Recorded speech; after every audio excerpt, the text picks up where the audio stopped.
또한 예수님께서 잔을 들어 감사드리신 후 그것을 제자들에게 주시며 말씀하셨습니다.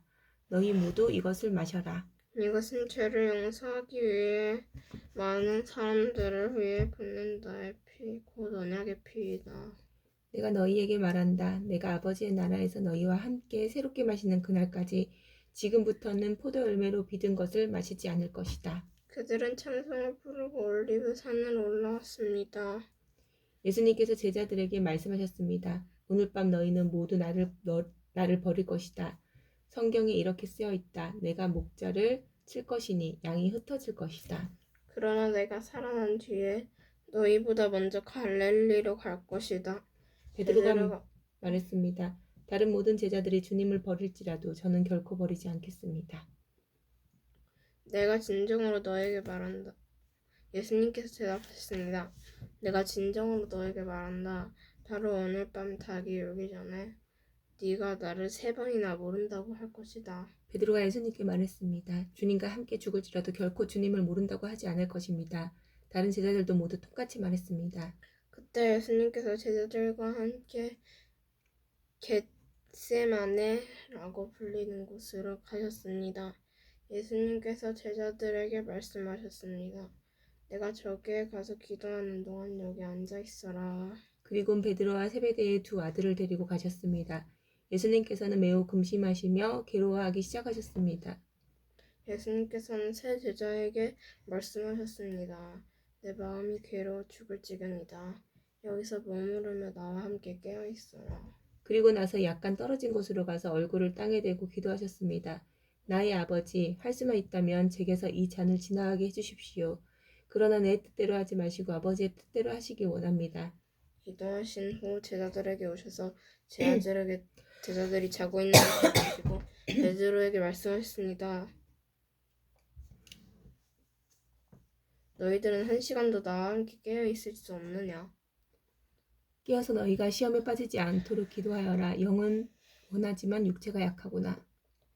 예수님께서 다시 가셔서 두 번째 기도를 하셨습니다. 나의 아버지여, 이것이 제게서 지나갈 수 없고 제가 마셔야 한다면 아버지의 뜻대로 되기를 기도합니다.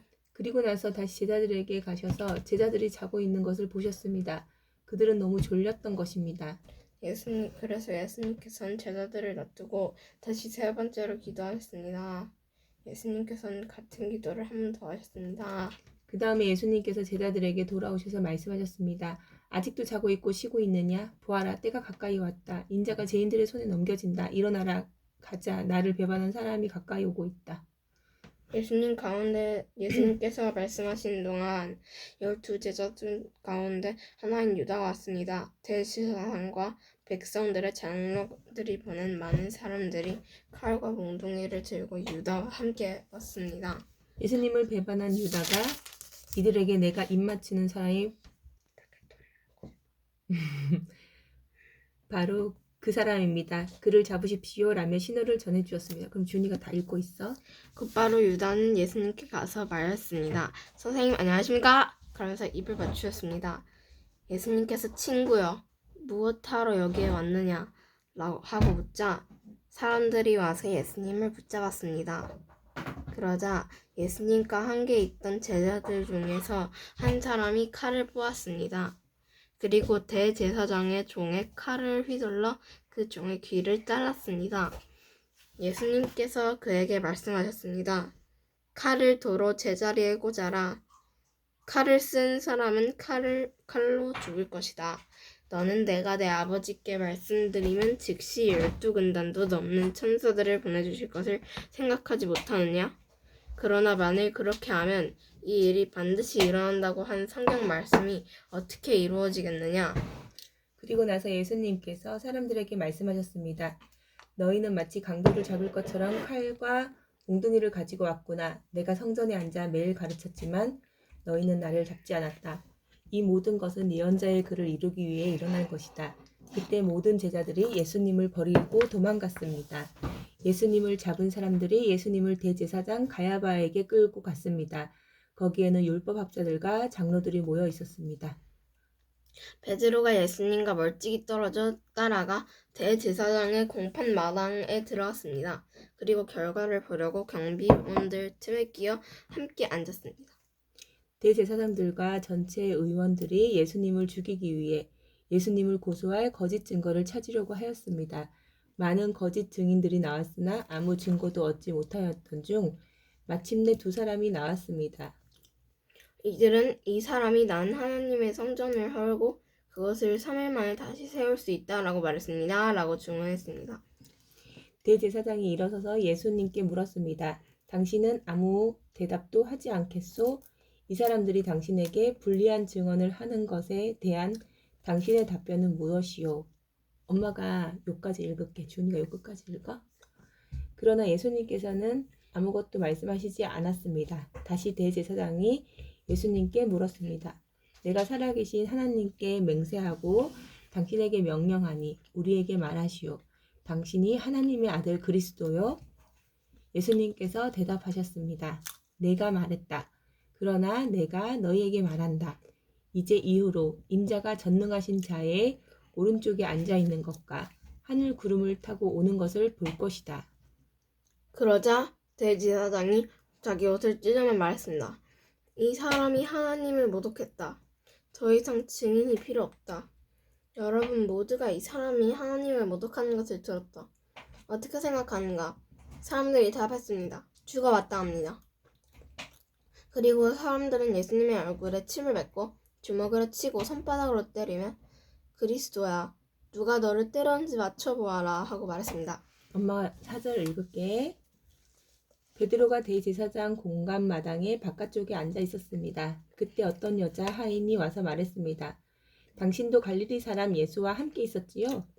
그러자 베드로는 당신이 무슨 말을 하는지 모르겠소 라며 모든 사람들 앞에서 그렇지 않다고 말했습니다. 베드로가 대문 있는 데로 나가자 다른 여자 하인이 거기 있던 사람들에게 말했습니다. 이 사람은 나사렛 예수와 함께 있던 사람이에요. 또다시 베드로는 나는 그 사람을 모릅니다 라고 맹세하며 그렇지 않다고 말했습니다. 잠시 후 서 있던 어떤 사람들이 베드로에게 가서 말했습니다. 분명히 너는 그들과 한패다. 네 말씨를 보니 틀림없다. 그러자 베드로는 저주를 하며 맹세했습니다. 나는 저 사람을 모릅니다. 그러자 바로 닭이 울었습니다. 엄마 읽을까? 베드로는 지난번 예수께서 자기의 하신 말씀이 기억났습니다.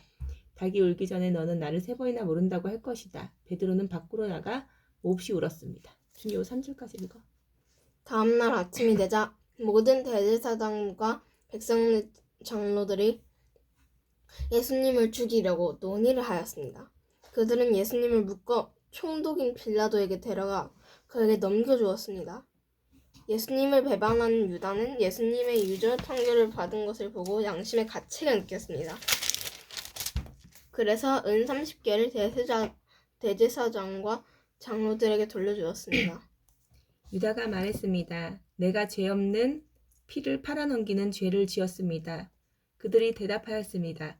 그게 우리와 무슨 상관이냐? 그것은 너의 문제다. 유다는 은화를 성전 앞에 내던지고 나가서 목매어 자살했습니다. 대제사장들이 성전에서 그 돈을 거두고 말했습니다.